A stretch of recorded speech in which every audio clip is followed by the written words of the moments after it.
Just on COVID and overreach, the Chinese Communist government is still pursuing a COVID zero approach.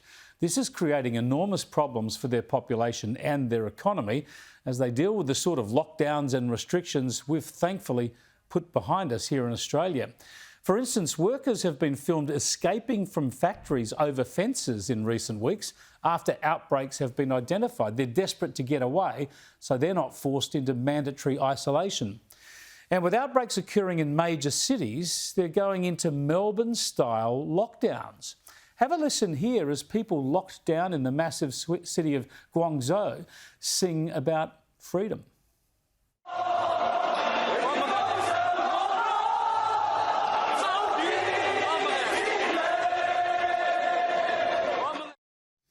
Now, that sort of stuff will worry the Chinese Communist leadership for sure. And with so many people locked down and prevented from working without the generous government cash handouts that we saw in Australia, well, people have railed against the authorities, even in China, even in a totalitarian communist country.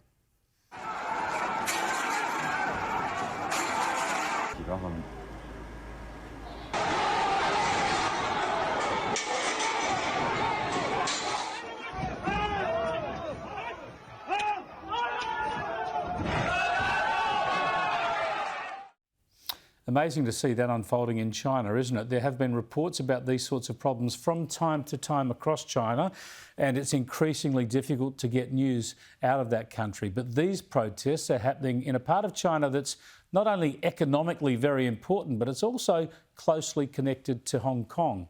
Therefore, the people of Guangzhou are perhaps a little more familiar with notions of political freedom, and certainly with the ability to get news out to the rest of the world.